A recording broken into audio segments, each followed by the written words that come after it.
आने वाले 2 महीने में आपकी पेंशन बढ़ेगी। हायर पेंशन में आपको पैसा भरना पड़ता है। अब किसके पास इस उम्र में पैसा है?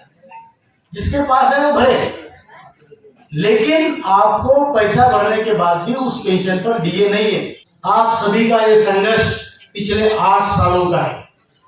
8 साल से लगातार आप संघर्ष कर रहे हैं। जो नेतागण हैं, जो आपके लिए दौड़ रहे हैं, उनको बीमार पड़ने का परमिशन नहीं है।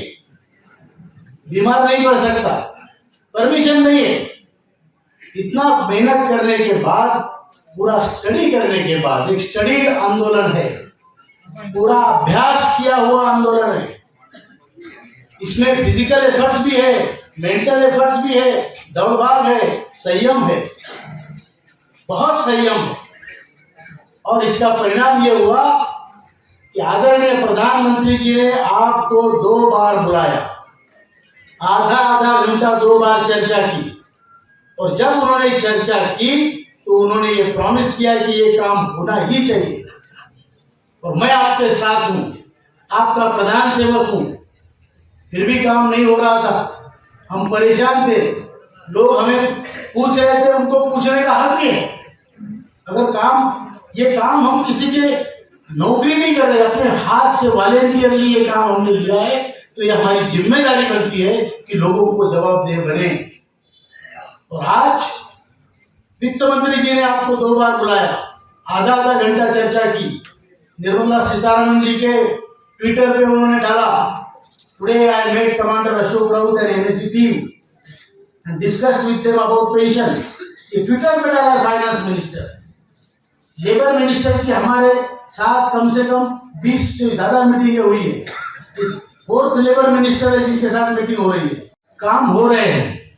ब्यूरोक्रेटिक लेवल में आपको मैं बताना चाहता हूं कि मेरा कर्तव्य है कि आपको बताऊं। ब्यूरोक्रेटिक लेवल में हमारी जो मीटिंगें हुई है, cabinet secretary of India, finance secretary of India, expenditure secretary of India और लेबर सेक्रेटरी ऑफ इंडिया, इस विषय के जो सबसे टॉप ब्यूरोक्रेट्स है, उनके साथ हमारी केवल मीटिंग नहीं, चर्चा हुई है, निट्टी ग्रिटी से चर्चा हुई है। और ये पूरा जो विषय है, हम भुक्तभोगी है। हम ब्यूरोक्रेट हर 2 साल में बदलता है, सरकार बदलती है, मिनिस्टर बदलते हैं, लेकिन जो पीड़ित पेंशनर है वो नहीं बदलता है, उसको उतना ही पेंशन मिलता रहता है। तो इसलिए हमने उसका अभ्यास करके हर किसी के सामने प्रेजेंट किया। और जो हमारे आंकड़े थे, जो हमारे फिगर्स थे, फैक्ट्स थे, उसको कोई भी आज तक नकार नहीं पाया। किसी ने बोला नहीं ये गलत है, क्योंकि उसमें हमने अभ्यास किया है।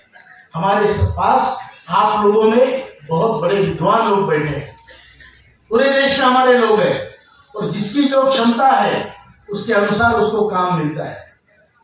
लीडरशिप मतलब कोई बहुत बड़ा नायक बनने की बात नहीं है, कोऑर्डिनेशन की बात होती है कि जिसको जो आता है, सरासरी जी को अगर कुछ आता है तो मुझे वही काम उनसे करवाना चाहिए।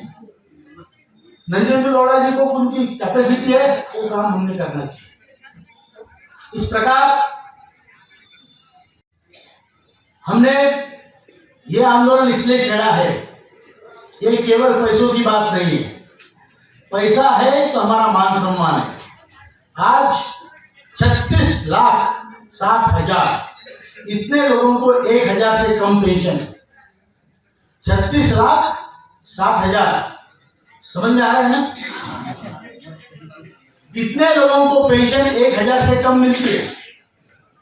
तो मेरे देश में मेरा बाप अगर भूखा है तो ये मेरा कर्तव्य है कि उसके लिए मैं लड़ पड़ूं, उसके लिए संघर्ष करूं। और इसलिए हमने ये संघर्ष छेड़ा है। आज पैसा न होने के कारण हमारे घर में हमारी इज्जत नहीं रहती, सोसाइटी में इज्जत नहीं रहती। और हम क्या चाहते हैं? 7,500 महीने लगता 2 लोगों का मिनिमम गुजारा होने के लिए पैसा मांगते हैं। मैं चाहता हूं, क्या शक्ति चाहिए हमको यह शक्ति चाहिए कि अगर मेरा नाती पोती कोई ग्रैंडसन ग्रैंड डॉटर मेरे पास दौड़ के आएगा और बोलेगा अप्पा मेरा आज हैप्पी बर्थडे है, तो उसको मैं 500-200 रुपए दे सकूंगा।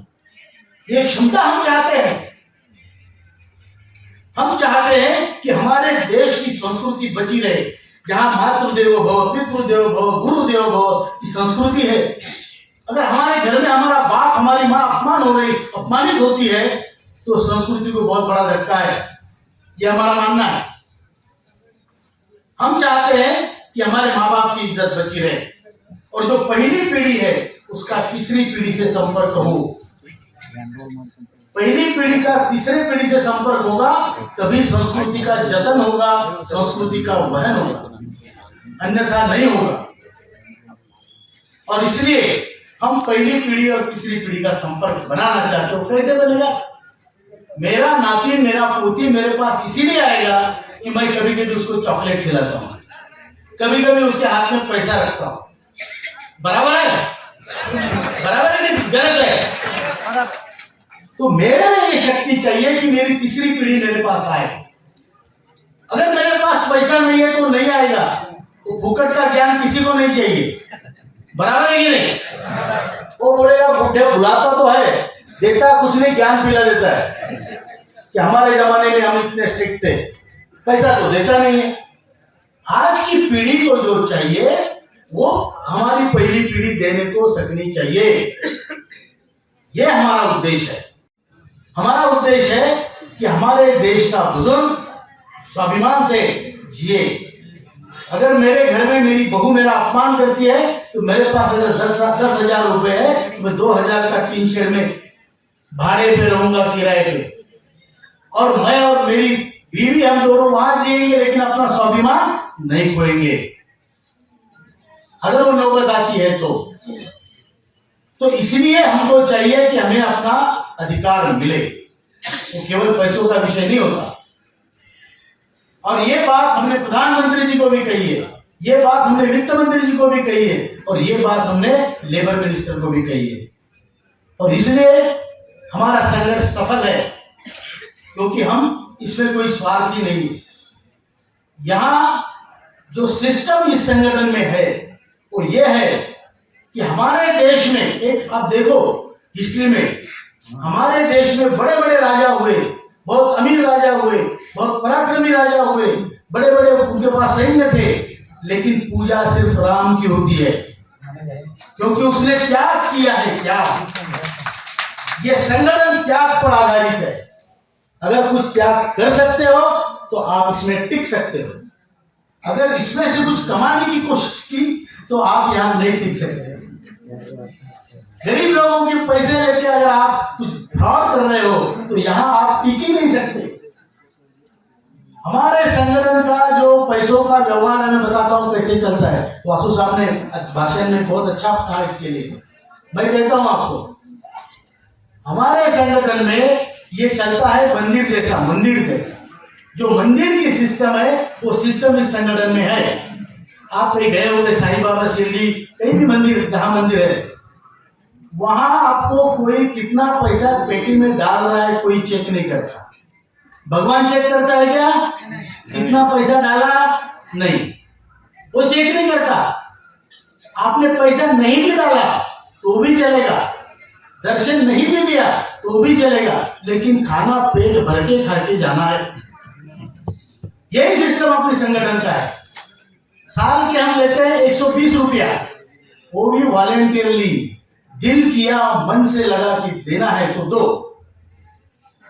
देने वाला वो है ऊपर का, हम लोग क्या दे सकते हैं, लेकिन देना है तो उतना देना, भी आपकी पेंशन बढ़ेगी। जो पैसा नहीं देगा उसकी पेंशन भी बढ़ेगी।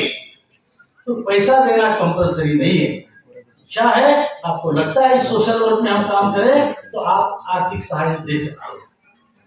मैं आपको बता दूं, ये पूरा संघर्ष दुनिया का एक सबसे बड़ा संघर्ष बन चुका है। आप मुझे एक सुप्रीम कोर्ट के वकील मिले थे, मुकेश झिंगियानी जी, 86 ईयर ओल्ड मैन। उन्होंने कहा मुझे मिलने आए हो दिल्ली में। हम तो छोटे से कहीं रहते थे किसी खुली में, तो हम हमारे पास पैसे नहीं, हम ज्यादा ऊंचे इसमें नहीं रहते।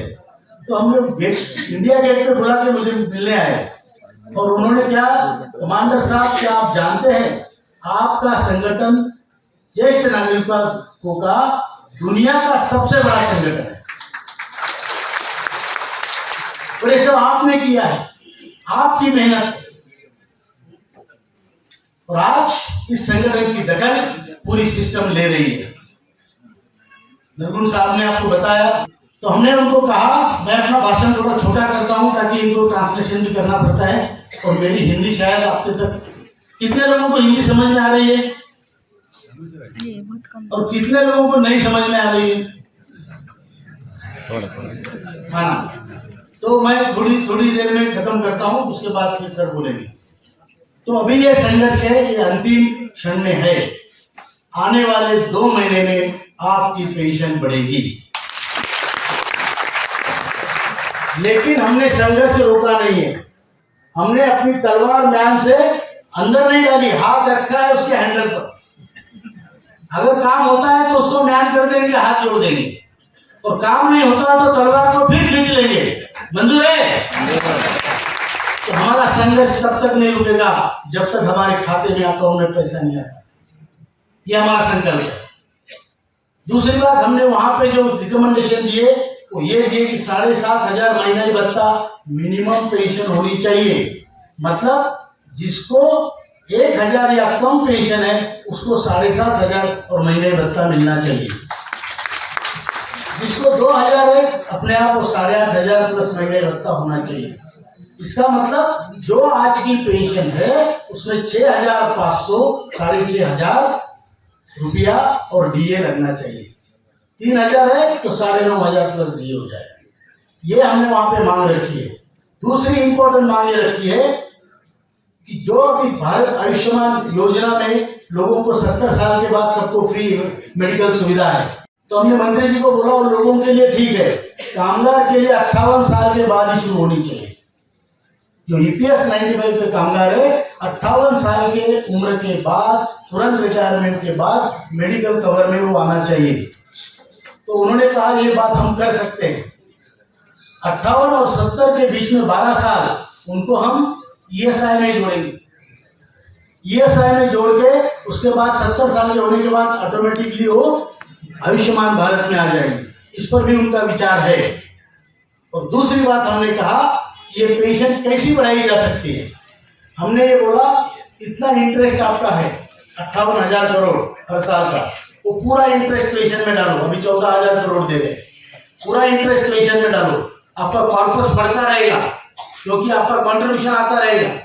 दूसरी बात हमने कही है कि गवर्नमेंट ऑफ इंडिया ने 8.33 कंट्रीब्यूशन देना चाहिए, जो भी उन्होंने माना है, तकरीबन माना है निर्मला सीतारमण जी ने।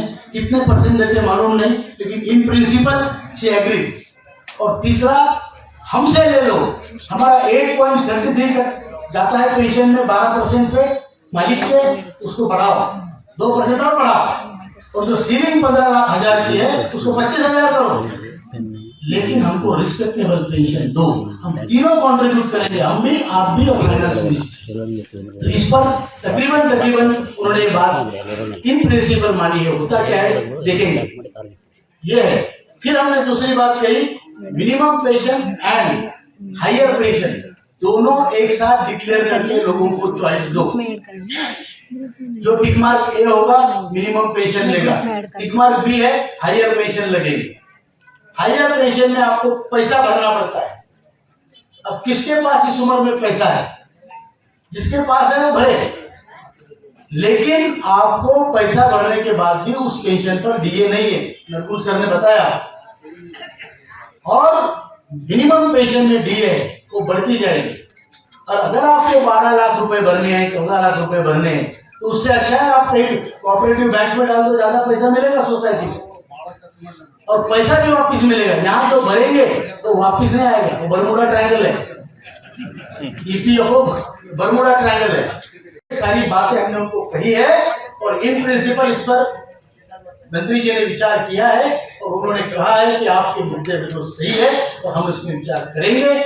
हमको बजट में सपोर्ट चाहिए होगा, इसलिए हम वित्त मंत्री से भी मैं बात कर रहा हूँ, हम उस प्रोसेस में है और आदरणीय मोदी जी का इस सब चीजों में आशीर्वाद प्राप्त है।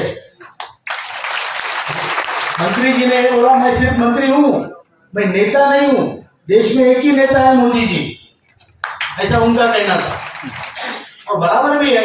और मोदी जी के आशीर्वाद से आदरणीय प्राइम मिनिस्टर जी के, इसीलिए ये आंदोलन में इतनी मीटिंगें भी हुई, उन्होंने पहले से आशीर्वाद दे के रखा है।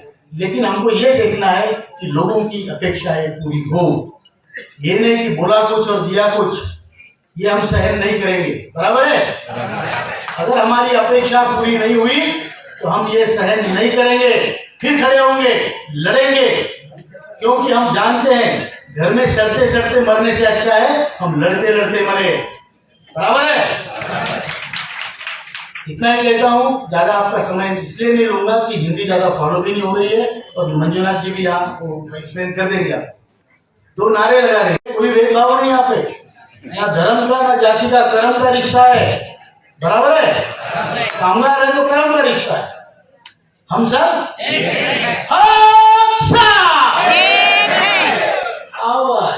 बुढ़े हो गए क्या? नहीं ना?